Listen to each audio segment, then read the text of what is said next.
ಧಾರವಾಡ ಜಿಲ್ಲೆಯ ಹೆಬ್ಬಳ್ಳಿ ಗ್ರಾಮದಲ್ಲಿ ಸರ್ಕಾರ ಕನ್ನಡ ಗಂಡು ಮಕ್ಕಳ ಶಾಲೆಯ ಶಿಕ್ಷಕನಿಂದ ನಾಚಿಕೆ ಪಡುವಂತ ಕೃತ್ಯ.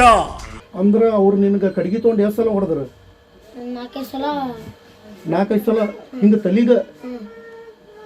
ಅವ್ರಿಗೇನೋ ಟೆನ್ಷನ್ ಇತ್ತಂತ್ರಿ, ಮನ್ಯಾಗ ಟೆನ್ಷನ್ ಇತ್ತು, ಹುಡುಗರ ಮೇಲೆ ಯಾಕೆ ಮಾಡ್ಬೇಕ್ರಿ? ನೀವು ಲಗ್ನ ಮಾಡ್ಕೊಂಡಿಲ್ಲೋ, ನಿನಗೆ ಮಕ್ಳು ಅದಾವಿಲ್ಲೋ, ಹಿಂಗ ಹೊಡಿತೀನಿ ನಿನ್ ಮಕ್ಕಳನ್ನ ಅಂತೇಳಿ ನೀವು ಭಾಳ ಚರ್ಚೆ ಮಾಡ್ಯಾರ್ರಿ. ನಿನ್ ದವಿ ಭಾಳ ಕುಡಿತೀರಿ, ನಮ್ಮ ಕಟ್ಟಿದ್ರಿ ಭಾಳ ಆಗೈತ್ರಿ.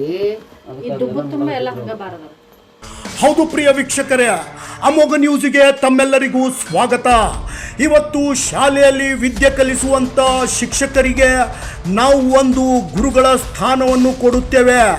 ಆದರೆ ಈ ಶಿಕ್ಷಕನ ಕೃತ್ಯದಿಂದ ಇವತ್ತು ಎಲ್ಲ ಶಾಲೆಯ ಗುರುಗಳಿಗೆ ಒಂದು ಕೆಟ್ಟ ಹೆಸರು ಬರುವಂತ ಘಟನೆ ನಡೆದಿದೆ.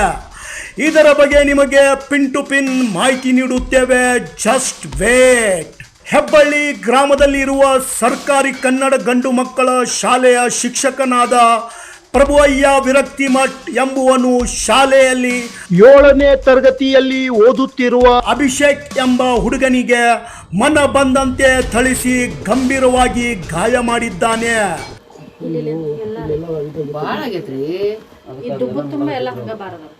ಆ ಹುಡುಗ ಗಟ್ಟಿ ಕಾಲು ಹಿಡ್ಕೊಂಡ್ರು, ಯಪ್ಪ ಹೊಡಿಬೇಡ, ಕೈ ಮುಗಿತೈತಿ, ಕಾಲು ಬೀಳ್ತೈತಿ ಅಂದ್ರೆ ಅಂತ ಕರಂಗಿ ಕ್ಷಮೆ ಮಾಡ್ಬೇಕು. ಕೈ ಎಡಗೈ ಹಿಡಿದು ತಿರುಗಿ ಹಿಡ್ದಾನ, ಆಸ್ಪತ್ರೆ ಮಾಡಿ ಗೊತ್ತಿಲ್ಲ. ಹೋಗಿಂದ ಹೊಡೆದಾರ ನೋಡ್ರಿ ಅವ್ರು ಹುಡುಗನ್. ಅಪ್ಪಿ ನಿನಗ ಸರ್ ಬ್ಯಾಡ್ರಿ ತಪ್ಪಾಗೈತಂದ್ರು ಬಿಡಾತಿಲ್ಲ, ಕೈ ಹಿಂಗ್ ಒಳಸ್ಯಾನೇನ, ಒಳಸಿ ಹಿಂಗ ಕಡ್ಗಿ ತಗೊಂಡು ತಲಿ ಕೊಡ್ದಾನೇನ. ಅವ್ರ ಮೈಯಾನ್ ಚಿಟ್ಟಿ ಮಟ್ಟ ಹೊಡೆದಾರ ನೋಡ್ರಿ. ನಾವು ಕಾಲ್ಗೆ ಕೈಗೆ ಯಾಡನ ಏನಾರ ಓದಾಕ್ ಬರ್ಲಿಲ್ಲ ಒಂದ್ ಸ್ವಲ್ಪ ಹೊಡೆದ್ರೆ ನಾವು ಯಾಕೆ ಹಿಂಗ ಇದನ್ನ ಮಾಡ್ಕೊತಿದ್ವಿ. ಹಿಂಗಲ್ರಿ ತಲಿ ಹೊಡೆದ ಸಂಬಂಧ ರೀ ಎಲ್ಲಾರ್ಗಿ ಇದು ಟೆನ್ಷನ್ ಆಗಿದ್ರಿ. ಮತ್ತೆ ಅಲ್ರಿ ಹೊಡಿತಾ ಇರ್ಲಿ ಒಂದ್ ಸ್ವಲ್ಪ ಹೊಡಿಯೋದಿದ್ರೆ ಹಿಂಗ್ ಕೈ ಹೊಡಿಲಿ, ಒಂದ್ ಸ್ವಲ್ಪ ಹಿಂಗ ಇದು ಮಾಡ್ಲಿ, ಅದೊಂದ್ ಹೆದರ್ಸುದ ಅದ. ಇವ್ರು ದವಾಖಾನಿಗೆ ಹೋದ್ರ ಮಾಸ್ತರ್ ಬನ್ನಿಲ್ಲ, ಇಲ್ಲಿಕಂದ್ರ ಈ ಹುಡುಗ ಇವ್ರು ಇಲ್ಲೇ ಇದ್ದಾಗ ಬಂದಿದ್ರ ಅವನು ವ್ಯವಸ್ಥೆ ಆಗೇ ಹೋಗುದ್. ಮತ್ತೆ ಈ ಸಣ್ಣ ಹುಡುಗನು ಶಿಕ್ಷಕನ ಕಾಲಿಗೆ ಬಿದ್ದು ತಪ್ಪಾಯ್ತು ಎಂದು ಕೈಕಾಲು ಬಿದ್ದರೂ ಕೂಡ ಈ ಶಿಕ್ಷಕನು ಈ ಅಮಾನತು ಕೃತ್ಯವನ್ನು ಎಸಗಿದ್ದಾನೆ.